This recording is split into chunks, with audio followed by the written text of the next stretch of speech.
वर्णिवेशरमणीयदर्शनं मन्दहासरुचिराननाम्बुजम् पूजितं सुरनरोत्तमेरमुदा धर्मनन्दनमहमविचिन्तये। ॐ श्री पूर्णपुरुषोत्तमाय नमो नमः। श्रीकृष्णाय घनश्यामाय नीलकण्ठाय श्री सहजानंद स्वामिने नमो नमः।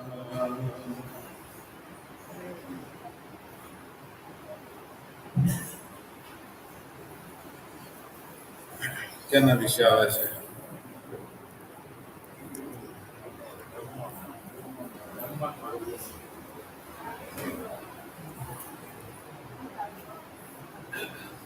લગભગ ભોજન વિશે આવે છે.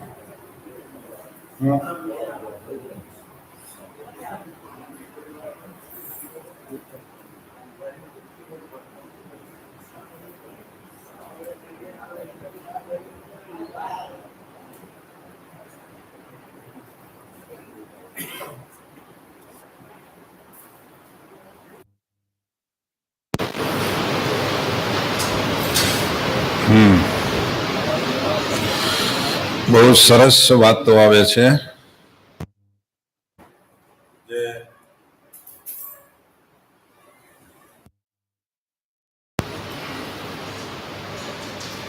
જાણવા જેવી અને જાણ્યા પછી જીવનમાં ઉતારે જેવી વાતો આવે છે.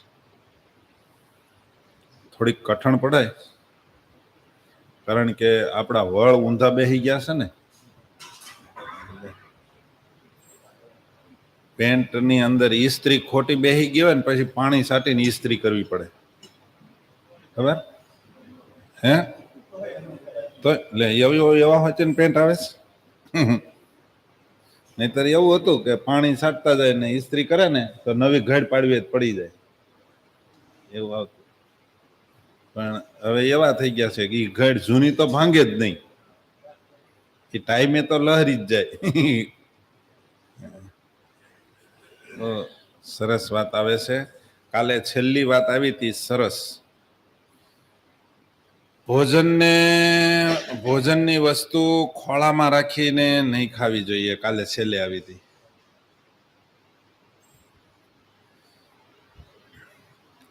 ભોજન કરતી વખતે ખાસ ભગવાનના ભક્તોએ ભગવાનનો મોટો પાઠ સમજવો જોઈએ કે મહારાજ તમારો ખૂબ ખૂબ આભાર, થેન્ક યુ કે મને અનાજ મળ્યું એમ. નહીતર મળે એમ નહોતું. ભોજન કરતી વખતે ખાસ આવું હોવું જોઈએ. અને બીજું એવી પણ પ્રાર્થના કરવી કે આ જેના ખેતરમાંથી, જે ખેડૂના ખેતરમાંથી અનાજ આવ્યું છે એના દીકરાને કોઈ દી ભૂખ્યો નહીં રહેવા દેતા. એના સંતાનને, એને પેઢીઓમાં કોઈને ભૂખ્યો નહીં રહેવા દેતા. આવી પણ ભગવાનને પ્રાર્થના કરવી જોઈએ. કોઈ જીવને પણ ભૂખ્યા નહીં રહેવા દેતા મહારાજ, એવી ભગવાનને પ્રાર્થના કરવી જોઈએ. માનસી તો કરતા જ હોવ. માનસી કર્યા બાદ જ્યારે અનાજને પગે લાગવાનું હોય, ખબર, આમ કરે આમ પગે લાગે, પછી ચાલુ કરે. આવ્યા ભેગું ઉપાડવા ન માંડે. શું કહેવાય, દાબો કાઢે એમ. આપણી ભાષામાં દાબો કહેવાય ને, ગામડી ભાષામાં દાબો કાઢે એમ સીધું ઉપાડવા ન મળે. ભોજન છે એ અન્ન દેવ છે. અનાજ આપણા દેવતા છે, અન્ન દેવ છે, એટલે એને નમસ્કાર કરવાના હોય. અને એને જ્યારે પધરાવાનું આવે ને ત્યારે એ પધરાવાની વસ્તુ કેવી હોવી જોઈએ? તો કે ફૂટેલું વાસણ ન હોવું જોઈએ. દેવની સ્થાપના ક્યારે થાય? ગણપતિની સ્થાપના કે કાંઈ પણ હોય એ આપણે સરસ કપડામાં પધરાવી ને, એમાં અન્ન દેવ છે એટલે વાસણ પણ એવું હોવું જોઈએ. ભગતને કે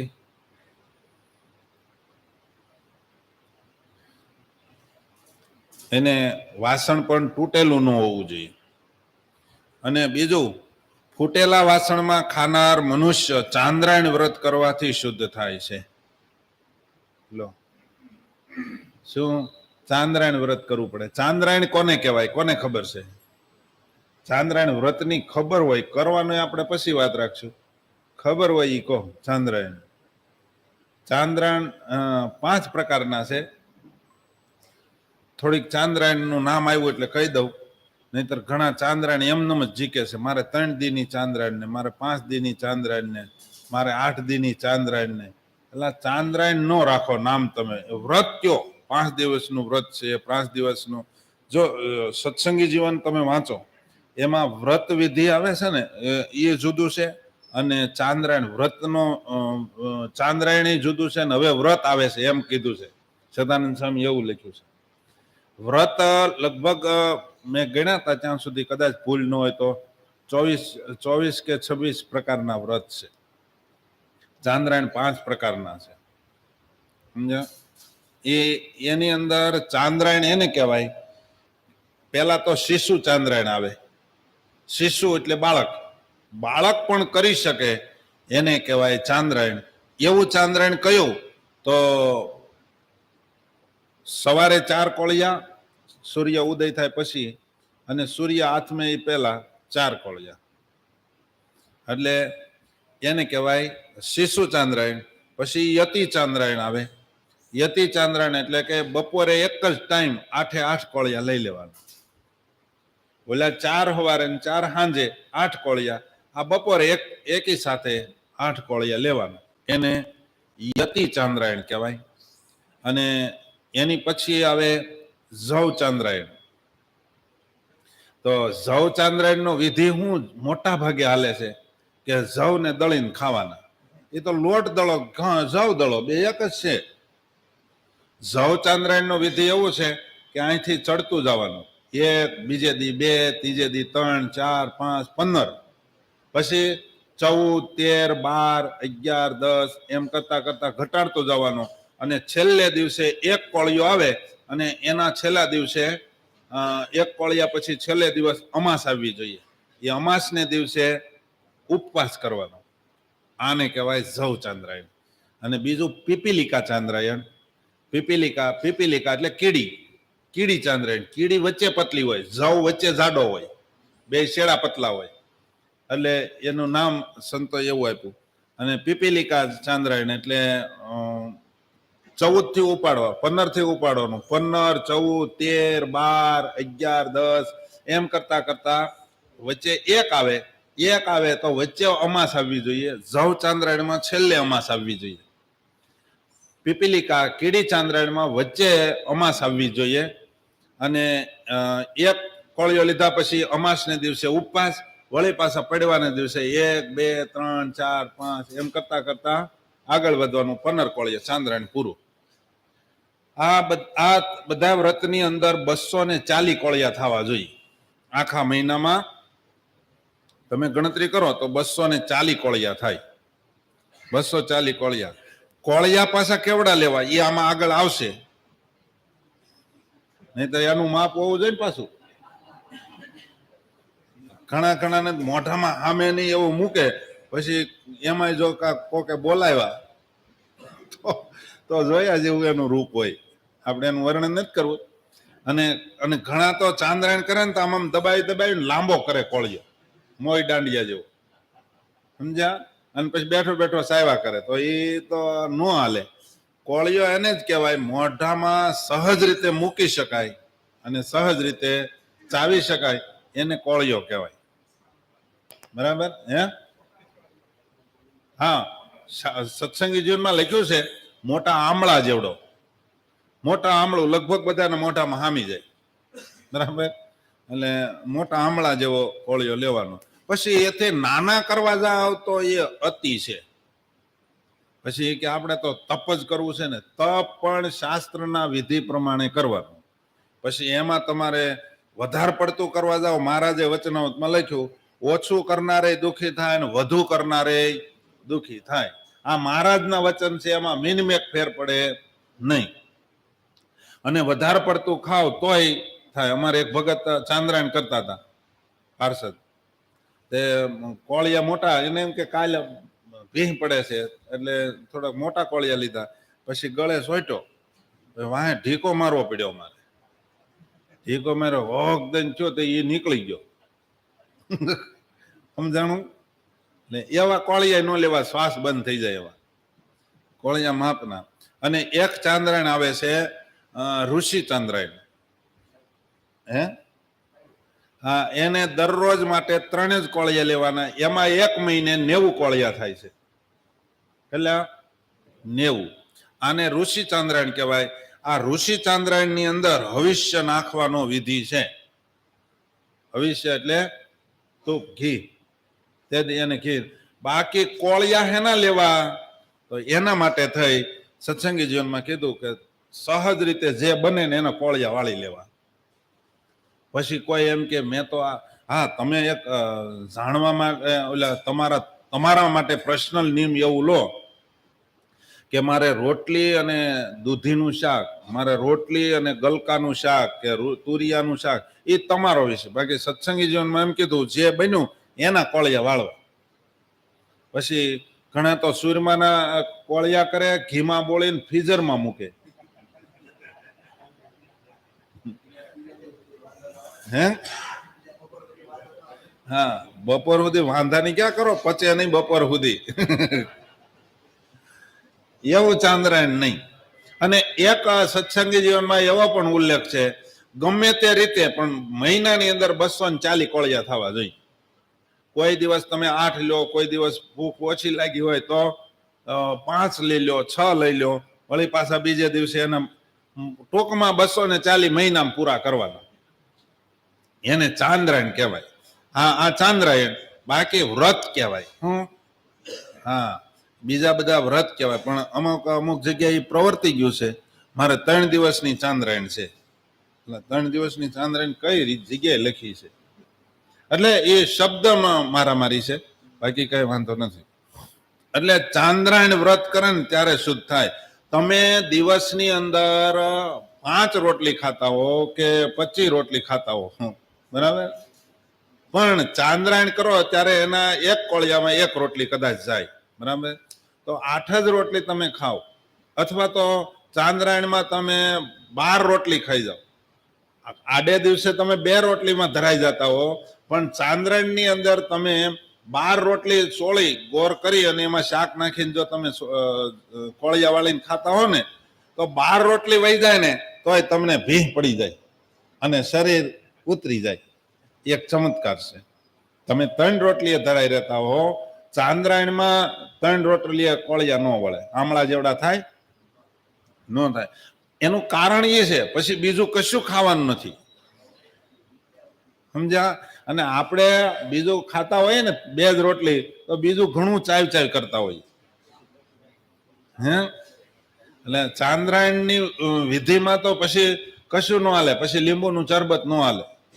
લીંબુનું શરબત કરે, પછી ઘણા દૂધ લે, છાશ લે. પછી મોટા સંતોએ વિધાન કરેલું છે કે કોઈ ભગવાનને પ્રસન્ન કરવા માટે જ કરતો હોય, કાંઈ શું કહેવાય, પ્રાયશ્ચિત માટે કોઈ કરતો નથી. અને કદાચ કોઈ ચાંદ્રાયણમાં એકાદો ગ્લાસ છાશ લે, જ્યારે ચાંદ્રાયણ કોળિયા લેતો હોય ત્યારે, ગોળા લેતો હોય ત્યારની વાત છે. પછી કાયમ ઘડીએ ગ્લાસ લે એમ નહીં. જ્યારે કોળિયા લે ત્યારે 1-2 ગ્લાસ છાશ લે તો દોષ નહીં, કારણ કે એને ભગવાનને રાજી જ કરવાનું, થોડુંક કમ કરવું છે, આનાથી કંટ્રોલ જ રહે એટલું જ ખાવું, એવો જ એને ભાવના હોય એ રીતે કરી શકે. બાકી તો ઓલું ન હોવું જોઈએ. એટલે વારે છાશ ન પીવી જોઈએ ને વધારે પડતી છાશ ન પીવી જોઈએ, સમજ્યા? બધો વિધિ છે. છાશથી જઠરા ઠંડી રહે, એટલા માટે એ વિધિ નથી, પણ એ સંતોએ કર્યો છે કે કોઈ ન કરી શકતો એની કરતા થોડું ઘણું ભલે કરે છાશને લઈને. પણ જો પ્રાયશ્ચિત નું હોય તો છૂટી નથી આપી. શાસ્ત્રકારોએ પ્રાયશ્ચિત માટે દયા ખાધી જ નથી, કારણ કે ભૂલ કરવામાં આપણે કોઈ દયા ખાધી નથી, બરાબર. તો હવે પ્રાયશ્ચિત કરાવવામાં સંતો કોઈ દી દયા ઋષિ મુનિઓ રાખે નહીં, એટલા માટે એમાં તો દયા નથી ખાધી. એટલે આ થોડુંક ચાંદ્રાયણનો વિધિ થોડો કડક લાગ્યો હશે, પણ વિધિ આવો છે, કરવું હોય એને આ રીતના ચાંદ્રાયણ કરી શકાય. તો ફૂટેલા વાસણમાં જે ભોજન કરે છે ને એને ચાંદ્રાયણ વ્રત કરવાથી શુદ્ધિ થાય છે, એટલો મોટો દોષ લાગે. એટલે ફૂટેલા વાસણ અને તૂટેલો ખાટલો ગ્રહસ્થની ઘેરે હારો નહીં, સમજ્યા? ઘણી જગ્યાએ વાસ્તુશાસ્ત્રમાં એવું પણ આવે, ઘડિયાળ બંધ પડી હોય અને ટીંગાડી ન રાખવી.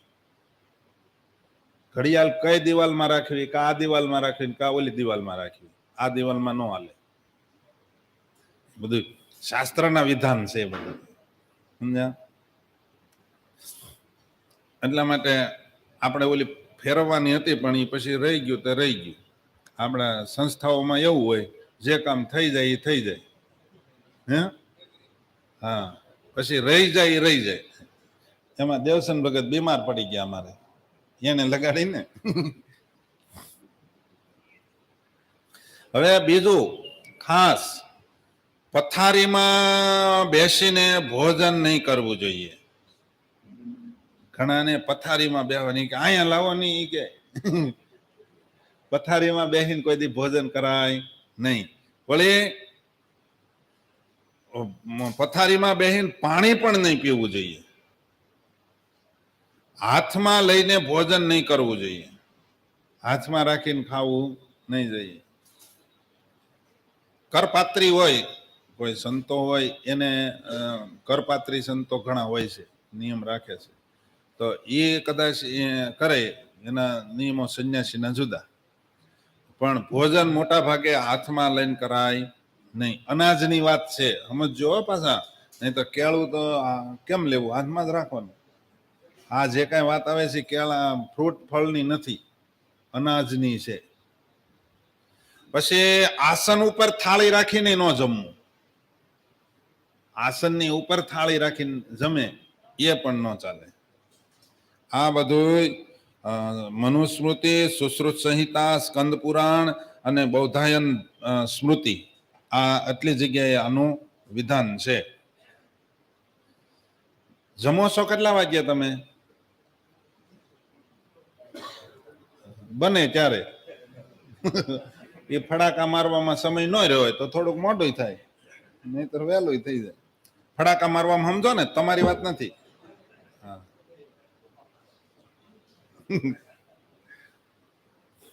પછી બીજું, બરાબર અડધી રાત્રિએ ન જમવું. બરાબર અડધી રાતે જમવું. જોકે 9 થી 3 એ જમવાનો સમય નથી. 9 થી 3 રાત્રિએ 9 થી 3 એ શયનનો સમય છે, જમવાનો નથી. હવે તો આપણે કહેવાનું નથી, રાતે 12 વાગે ભજીયા દાબે, પ્રોગ્રામો કરે. બાપા તમારી વારીમાં આવું નહીં હોય. આ લોકો તો હવે ચાલુ કરે 12 વાગે. હા, ફરી ગયો. આ સુરત હીરા ઘસુ વાળા હોય ને, એ શેઠ ને એવું કોઈ હોય નહીં, 12 વાગે બધું આજુબાજુ દેવાઈ ગયું હોય, પછી ઘાટિયાને સગડી લઈને ઉપાડે. હવે જોકે સગડી બગડી ગઈ, નહીં તો એ ત્યારે એવું કરતા પેલા. અડધી રાત્રિએ ભોજન ન કરવું. બરાબર મધ્યાહન સમયે ભોજન ન કરવું, બરાબર 12 વાગે. કમસે કમ એટલું રાખવું, 11:15 થી 12:15, કમસે કમ એટલું રાખવું. અજીર્ણ થઈ ગયું હોય તો પછી પાછું ભોજન કરવા ન બેસી જવું. પચ્યું નથી તોય જમવા ન બેહવું. કોઈ દિવસ ભીના કપડા પહેરીને ભોજન કરવું નહીં, ઉનાળામાં ખાસ. કારણ કે ગરમી થઈ હોય ને, ભીના પહેરીને જમવા બેસી જાય. કોઈ બીજાનું આસન નક્કી કરેલું હોય એની ઉપર પણ ભોજન કરવા બેસી ન જવું, સમજ્યા? આસન નક્કી કરેલા હોય, પહેલાના વખતમાં ખબર, દરવાજાની પાસે બીજાને બેહારતા, ગેટ પાસે, અંદરની સાઈડમાં પંક્તિ જુદી હોય. બાપા એવું હોય ને? હા, બધી પેલા એવું હતું, આભડ શેઠ ને એવું રાખતા હતા. હવે બધું એકાકાર થઈ ગયું, કારણ કે કળિયુગમાં 18 વર્ણ એક પ્યાલે પાણી પીહે, એક પાલે પાણી પીહે લખ્યું ને હે એ એટલે હવે બધું એકાકાર થઈ ગયું છે, સમજ્યા? એટલે હવેનો કોઈ વિધિ નથી. નહીં તો પેલા આસન જુદા જુદા થતા, તો એના માટે નક્કી કરેલા આસન ઉપર ભોજન ન કરવું, સમજ્યા? પછી સૂતા સુઈ રહીને ભોજન ન કરવું. પછી ઊભા રહીને કોઈ દિવસ ભોજન ન કરવું. એ તો અત્યારે કોઈ જગ્યા બાકી નહીં હોય, હે? ઊભા રહીને ભોજન ન કરવું ને હવે હા ખાસ સાંભળી લો, જો સાંભળો, સુઈ રહીને ઊભા રહીને તૂટેલા ફૂટેલા પાત્રમાં પણ ભોજન કરવું નહીં. અમુક વખત ભક્તો છે ને આમાં 2 વાર 3 વાર આવશે, કારણ કે બીજા શાસ્ત્રનો પુરાવો લઈને એટલે આવે. હવે ભૂમિ ઉપર કોઈ દી ભોજન ન કરવું, તો તમે ક્યાં જમો છો? હે? ભૂમિ ઉપર મીન્સ કે તમે આસન નાખ્યા વગર ભોજન ન કરાય. પેલાના વખતમાં આસનો ન ખાતા, હવે બાજોઠ હતા, પછી આસન આવ્યા, બરાબર? મેં કીધું હતું ને કાલે કે મને નવું લાગતું હતું, થાળીઓ આવી ને તો નવું લાગતું કે થાળીમાં જમવાનું આ કેવું લાગે, આમ મોઢું દેખાય એવું લાગતું હતું. સ્ટીલની થાળી આવી હતી. પછી હાથ ઉપર રાખીને ભોજન ન કરવું. હાથ ઉપર, અહીંયા હાથળ ઉપર રાખીને ઘણા ખાતા હોય, સમજ્યા? બહુ સરસ વિધિ વિધાન છે. આ બધામાં થોડો થોડો કદાચ આપણી ભૂલ હોય તો ફેરફાર થઈ શકે એમ છે. આમાં કોઈને તકલીફ પડે એવું નથી. કેમ લાગે છે તમને બધાને? હું કહો, તમે બધા આ વાતમાં સંમત છો? બસ, હકીકતમાં ફેરફાર થાય એવું છે આવું. પછી અંધારામાં કોઈ દિવસ ભોજન ન કરવું. લાઈટ વહી જતી ને પેલા એમ કેતા બસ ઘડી ખમો એમ કેતા, લાઈટ વહી જાય એટલે ન જમાય. અંધારામાં ભોજન ન કરવું. આકાશની નીચે ભોજન ન કરવું. ખુલ્લી જગ્યામાં ફળિયામાં તમે ખાતા હો તો ઉપરથી, પહેલાના વખતમાં એટલા માટે તો બુંગણ બાંધતા, આ નેવેથી આ નેવે નાડા બાંધતા અને ઉપર કપડું નાખતા. હવે કપડો કઈ તાપને હરે એવું તો ન હોય, ઉલટાનું ગરમી વધારે એવું હોય, કારણ કે પ્લાસ્ટિકની થેલીઓનું બનાવેલું હોય બુંગણ, એ તાપની ઉપર રાખે તો ઉલટાનું તપે. પણ એનો વિધિ આપણા વડવાઓને ખબર નહોતી, શાસ્ત્રો વાંચ્યા નહોતા, પણ વિધિવત કામ કરતા હતા, કામ આયલા કરતું હતું. પછી ન તો દેવ મંદિરમાં ભોજન કરવું. દેવ મંદિરમાં ભોજન કરાય નહીં. દેવ મંદિર મીન્સ કે આપણે આ હરિમંદિર છે તો આને અંદરની સાઈડ લેવાનું. બાકી તો આ સંતોને રહેવાની ધર્મશાળા છે, સંતો રહે છે, ત્યાં તમે બધા ભેગા મળીને કથા વાર્તાનું, ભજનનું, કીર્તનનું આપણે આયોજન કરીએ છીએ. બાકી મંદિર તો આને અંદરની સાઈડ કહેવાય. જોકે મહારાજે તો પ્રસાદીના પત્રમાં એવું લખ્યું છે, ગામડે ગામડે સંતોને રહેવાની ધર્મશાળા કરવી, એમાં એક ગોખમાં શિક્ષાપત્રી પધરાવી અને બધાએ સાંજ સવાર ધૂન કીર્તન કરવા. મંદિર તો શિખરબદ્ધ મંદિર હોય, મૂર્તિ પધરાવી એને મંદિર કહેવાય, સમજ્યા? આ સંતોને રહેવાની ધર્મશાળા. એટલે અહીંયા ભોજન ક્યારેક વરસાદ આવતો હોય ને આપણે હરિભક્તોને જમવાનો આયોજન હોય ત્યારે અહીંયા જમાડીએ તો એ આ મંદિર નથી, સમજો તમે. મંદિર આને અંદરની સાઈડમાં ગણાય, સમજ્યા? એ અનુસંધાન રાખવું. નહીં તો વળી કોઈક જમતો હોય તો કે હવે જવાનો જમપુરીમાં, મંદિરમાં ખાવા બેઠા. એક વસ્ત્ર પહેરીને ભોજન ન કરવું, સમજ્યા? વાહન યા તો પથારી ઉપર બેસીને પણ ભોજન ન કરવું. અને આજના સંદર્ભમાં સુધરેલી આ સૃષ્ટિમાં જોડા પહેરીને ભોજન ન કરવું, જોડા ઉતાર્યા વિના, અને જમતી વખતે હસતા હસતા પણ ભોજન ન કરવું, સમજ્યા? હસતા હસતા નહીં અને રડતા રડતા ભોજન ન કરવું. આવું બધું તો થઈ શકે એવું છે. પછી સૂર્ય યા ચંદ્ર ગ્રહણના સમયે ભોજન કરનારો મનુષ્ય જેટલા અન્નના દાણા ખાય છે તેટલા વર્ષો સુધી અરુણતુંદ નરકમાં જાય છે. અરુણતુંદ નરકના કુંડની અંદર જાય છે. સૂર્ય અને ચંદ્ર ગ્રહણમાં જ્યારે વેદ બેસી જાય, નિષેધ કરેલા સમયે જે અન્ન જમે છે ને એ નરકની પ્રાપ્તિને પામે છે, નરકમાં જાય છે. પછી નરકમાં જાય તો હાલો પૂરું થઈ જાય. તો હજી એમ લખ્યું એમાં આપસ ધર્મસ્તોત્રમાં અને દેવી ભાગવતમાં, એમાં એવું લખ્યું છે કે અરુણતુંદ નરકમાં ગયા પછી જ્યારે જન્મે છે ત્યારે ઉદરનો રોગી થાય છે, ઉદર રોગથી પીડિત મનુષ્ય થાય છે. પછી પેટના દુખાવાનો જ રોગી હોય અને એના પછી શું થાય? તો એના પછી કે કાણો થાય, એક આંખ ઓછી હોય અને બિલખા લાઈન બંધ કહે ને એમ. અને એના પછી શું થશે? તો કે બોખો. બોખો અમુક અવસ્થા થાય ને દાંત પડી જાય એની વાત નથી આ, પહેલેથી જ બોખો હશે. બોખો મીન્સ કે જો કે હવે બોખા કોઈ રહે જ નહીં એવું લાગે, પાપ કર્યા હશે તોય. કારણ કે ડોક્ટર પાસે જઈને ફિટ કરાવી દે, પણ ઘટના એવી ઘટે કે એના પેઢા જ કામ ન કરે અથવા તો સોગઠું જ કામ ન કરે, જાય ક્યાં?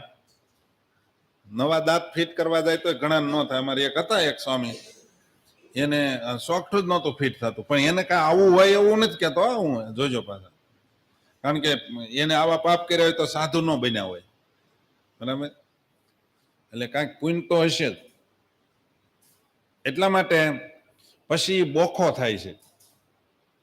અને પછી નાહ્યા વિના ભોજન, નાહ્યા વિના બેસ્યા વિના અન્ય મનસ્ક થઈને પથારી ઉપર બેસીને યા સૂઈને માત્ર પૃથ્વી ઉપર બેસીને, આસન ન નાખેલું હોય તો એવી રીતે ભોજન કરે. અને ભોજન કરતી વખતે બોલતા બોલતા ભોજન કરે. એક વસ્ત્ર પહેરીને તથા ભોજનની તરફ દેખનારા મનુષ્ય, આપણે જમતા હોય ત્યારે આપણે હમું અનાજ હમું જે જોયા કરતો હોય એને ન આપે અને કદાપી ભોજન નહીં કરવું જોઈએ, એટલી વસ્તુનો નિષેધ છે. કોઈ દી નાયા વગર ભોજન કરાય નહીં. અથવા તો હાથ પગ મોઢું 5 વસ્તુ પહેલામાં જ આવ્યું ને, આ 5 વસ્તુ ધોયા વિના કોઈ દી ભોજન કરવા બેહાય નહીં. પછી બેસીને જ ભોજન કરવું જોઈએ, ઊભા ઊભા કોઈ દી ભોજન ન કરાય. હા, કોઈને તકલીફ હોય ને અમુક દેશની સિસ્ટમ છે કે ડાઇનિંગ ટેબલ ઉપર બધા બેસે, હવે બધાને ગોઠણ ગયા છે તો એ કદાચ ડાઇનિંગ ટેબલ ઉપર અથવા તો ટીપાઈ ઉપર રાખીને ભોજન કરે, એનો નિષેધ નથી. હાજે હારો હોય એ આમ એક ઓ પાડવા હાટું જમતો હોય તો એના માટે નિષેધ છે. પછી અન્ય મનસ્ક, જમતા જમતા અન્ય પ્રકારના અનેક પ્રકારના સંકલ્પ વિકલ્પ કરીને ભોજન કરતો હોય, એવી રીતનો અન્ય મન બીજે હોય અને અહીં ખાવા ખાતર ખાતો હોય તોય નિષેધ છે, એમ ન કરવું. પથારી ઉપર બેસીને ભોજન ન કરવું, સૂતા સૂતા ભોજન ન કરવું. બીમાર હોય એના માટે છૂટી છે પહેલેથી, આ બધી વાતમાં એ યાદ રાખજો. માત્ર પૃથ્વી ઉપર આસન તો નાખવું જોઈએ, આસન નાખ્યા વગર માળા પણ ફેરવાય નહીં. અને બીજું ગુજરાતીમાં કહી દઉં તમને ખોટું ન લાગે તો, કથામાં બેસો ને તોય આસન હોવું જોઈએ, સમજ્યા? આસન વગેરે કથા પણ ન સંભળાય એવું છે. હે પછી જમતા જમતા કોઈ દી બોલાય નહીં, બરાબર? આમાં ઘણા ડખા બંધ થઈ જાય, સમજ્યા? આ બધું જાણ્યા પછી છે ને આપણે આપણા જીવનમાં ઉતારવાનું. આ સાંભળો છો ને બધાય, આ બધું કથા આવે છે, સંભળાય છે. હકીકતમાં આ બધી કથા આપણા માટે કે હું કરું છું તો મારા માટે છે, તમે સાંભળો છો તો તમારા માટે. પછી અન્યને ઉપદેશ દેવા ન જવું, સમજ્યા? એ ઉપદેશ દેવામાં એને તમો ગુણ વર્તતો હોય, રજો ગુણ વર્તતો, આપણે એના ગુણને ઓળખતા નથી અને આપણે ઉપદેશ દેવા જઈએ ને તો પછી કદાચ હામી ફૂંક મારી દે અને ડખો થાય, પછી નો સહન થાય અને વિવાદ થાય અને કદાચ ચાલો તમે ઉપદેશ કરવા જાઓ તો વિવેક બુદ્ધિથી ઉપદેશ કરવો, હું સમજાય, સીધા બાસકા નો ભરવા, એ પછી વિવાદનું કારણ થાય. તમને હે આમ ન ખવાય, આમ ભેંસની જેમ ન ખવાય, એવો શબ્દ હું કામ વાપરવો જોઈએ? હે સમજાય છે? ડોબાની જેમ ચાવ્યા કરશો, બકરીની જેમ ખાશો, પોદળો ખા પોદળો, એવા શબ્દ હું કામ વાપરવા જોઈએ આપણે? સમજાય? એને વિવેકથી કહો, અને તમને હેત હોય તો તમે ગમે એ રીતે કહી શકો, પણ હું તો એમ કહું હેતમાં ક્યારેક એને સત્વગુણ રજોગુણ એને જોઈને મિત્રની હારે પણ વાત કરવી જોઈએ, નહીતર મિત્રને ક્યારેક બગડી જાય નક્કી નહીં. આ કથા વાર્તામાં બધા બેઠા છો કે થોડાક જ? આખા હોલમાં બેઠા, એ બધા કથામાં બેઠા હે? હા, તો આ વાતને અનુકરણ કરજો. કોઈને ઉપદેશ કરતા પહેલા 7 વાર વિચાર કરજો, સમજ્યા? તમારો છોકરો ઉભો ઉભો ખાતો હોય ને બીજાને કે બેહીન ખા, બેહીન, આ હું હરણાની જેમ હાલતો હાલતો ખાશો, સમજાય? તમારો છોકરોને તમે સુધારી ન શકો, બહાર ઉપદેશ કરવા જાય તો ઓલો ભાળીને શું કે, એટલે તારા પપ્પા મને તો ઘસકાવી નાખ્યો એને, પણ તું કેમ ન સુધર્યો? ભાઈ એને ખબર ન હોય ને મારા પપ્પાને હું જાણું એમ, એ કે નહીં, સમજ્યા? એટલા માટે આપણે, હું તો એમ કહું કે આ ઉપદેશ બધો આપણા માટે રાખવો જોઈએ. હા, તો તમને એમ થતું છે તો તમે શું કામ બોલો છો? મારે જ રાખવું જોઈએ, તો મારે ઉપદેશ ન કરવો જોઈએ ને? હે, આપણે તો ચર્ચા કરીએ છીએ, હું કોઈનો ઉપદેશ દેતો નથી. આપણે શાસ્ત્રમાં આવું આવે છે એની ચર્ચા કરીએ છીએ, વાંચન કરીએ છીએ. હું તમને એમ નથી કહેતો તમે આમ જ કરજો. અને હું તો ઘણી વાર કોકને જોઉં તો હું બોલતો નથી કોઈ દિવસ, કોઈ દી હું કહું નહીં, ઊંધું થતું હોય તો ન કહું. હા, કોઈ એમ કે મારી ભૂલ હોય તો કહેજો તો કહેવાનું, પણ તો એને ગયો ગુણ વર્તે છે એ ઉપર ઉપદેશ કરવાનો. અથવા તો તમો ગુણમાં હોય ને તો એને પેલા સત્વ ગુણમાં લાવવાનો. એ લાવતા કોને આવડે? સત્વ ગુણમાં કોને આવડે બાપા? વિવેકથી નહીં, સત્વ ગુણમાં લાવતા કોને આવડે? સત્વ ગુણમાં લાવવાની સિસ્ટમ શીખવાડું. હે, તમારા ઘરે કોઈ તમારું ઘરનું કોઈ બૈરા કે છોકરા માનતા ન હોય ત્યારે એને પેલા સત્વગુણમાં લાવવાના. સત્વગુણમાં કેમ લાવવાના? થોડોક આનંદ કરી લેવાનો, થોડી મસ્કરી કરશો ને ત્યાં તમને ખબર પડી જાય. મસ્કરી એટલે ઠઠ્ઠા મસ્કરીની વાત નથી કરતો, આમ છે તમે એવી રીતનું બોલો એટલે તમને ખબર પડી જાય અને કયા ગુણમાં છે. તમે એમ કહો ને કેમ આજ મજામાં જ છીએ તો સમજી જાવ હજી કાંઈ બોલ્યા જેવું નથી. હે, હજી તમો ગુણ છે, હજી થોડુંક આપણે ઘૂંટવું પડશે, સમજ્યા? એટલે એ તરત એમ કે હા મજામાં, તઈ સમજી જવાનું કે હવે જામશે, પછી એને અળુક દઈને કહી દેવાય. આમ ન કરાય, બરાબર? આ સત્વગુણમાં લાવવાની બીજી ઘણી ચાવીઓ છે, બરાબર? પેલા સત્વગુણમાં આવી જાય માણસ કોઈ પણ એટલે વાંધો નહીં. હું જો મને આ મોટા સંતોના આશીર્વાદથી અને મારા ગુરુ આચાર્ય અજેન્દ્ર પ્રસાદજી મહારાજની કૃપાથી આ એક આવડત આવી છે, હસાવાની, સમજ્યા? એ હસાવીને કહી લો ને ઘડીક સત્વગુણમાં આવી જાય, પછી આમાં બધાના મગજ ઉપર બધા મારી હમું જોવે ને કથા કરતા હોય તે એટલી ખબર પડી જાય કે આને સત્વગુણ છે. ને ઘણા પાછા હમું જોતા હોય ને તોય આમ કહેતા હોય એટલે સમજી જાય કે આ એકને તમો ગુણ હાલે અત્યારે, એને બતાવવા જેવું છે નહીં. એટલે એ હામું જોવે ઉપર ખબર પડી જાય, સમજ્યા? એટલે એ વક્તાની એક સિસ્ટમ છે, વક્તાને આ અનુસંધાન હોવું જોઈએ. 1000 માણસો બેઠા હોય ને તો એને ખબર પડી જવી જોઈએ કે આમાં કેટલા જણા સત્વગુણમાં છે ને કેટલા જણા તમો ગુણમાં છે. પછી મેજોરિટી કામ હાંકવાનું. અત્યારે બહુમતીનો જમાનો છે, બરાબર? પછી એમાં હાલવાનું. ઝાઝો ભાગ કોને છે? 2-5 જણા ઉલળવા વાળા હોય, ભલે ઉલ્લીને વૈયા જાય હોય છે, સમજ્યા? એ આપણે અનુસંધાન રાખવાનું કે 1-2 જણાને એ હું કામે ઉલ્લે છે એ જોવાનું. આ કોકની સાવી ટાઈટ કરેલી છે અથવા તો જાણી જોઈને વિરોધ કરવા આવ્યો છે અથવા તો કોઈ વિરોધી હોય એને ચડાવીને સ્પેશિયલ ઝઘડો કરવા જ મોકલ્યો છે, એ અનુસંધાન રાખવાનું. તો એ જાણતો થઈ જાય ને એને ડખામાં ઘણી રાહત મળી જાય. ઘરના સભ્યોમાં પણ બહુ સરસ વાતો છે. કોઈ દિવસ એઠું અન્ન ન ખાવું જોઈએ, બરાબર. આજે એકાદશી છે, એકાદશીના દિવસે આપણે બધાએ ઠાકોરજીનું પૂજન કરવાનું છે અને અભિષેક કરવાનો છે. એટલે આપણે વધારે આગળ નથી લેવું, પણ એક પોઈન્ટ વાંચી લઉં, મને ગમે છે. એટલે જો કે બધા પોઈન્ટ ગમે છે, પણ કોઈ દિવસ કોઈનું એઠું ન ખાવું.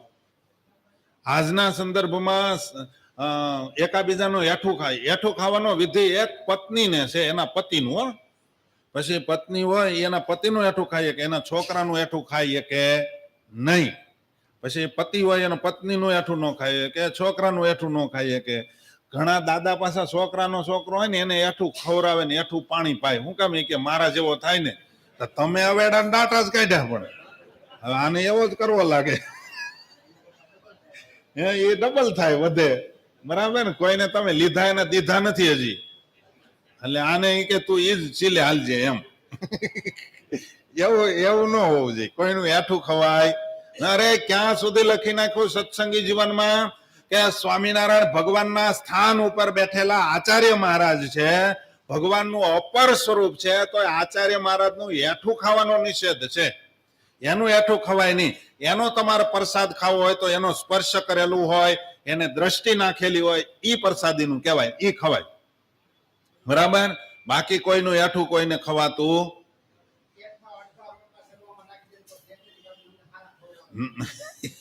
હવે એ લાઈન જ તમે લીધી છે, એનું સમાધાન તો મારી પાસે નથી ભાઈ.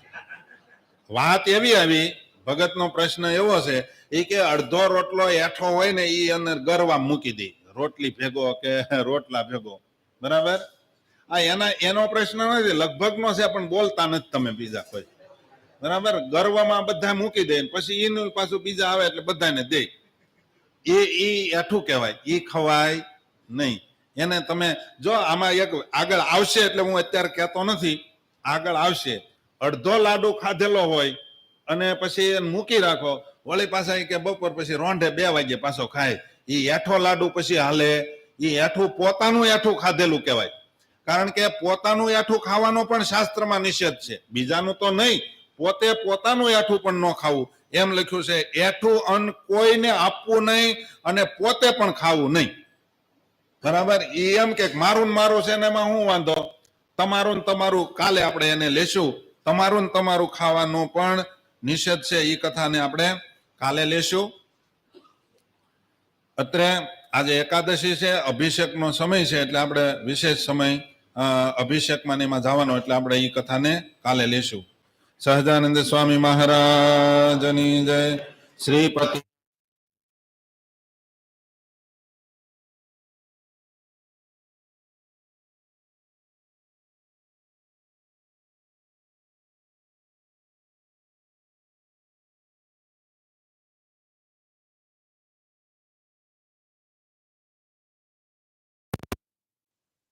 આપણે એક સુરતની અંદર એક સિસ્ટમ ફેરવવાની છે.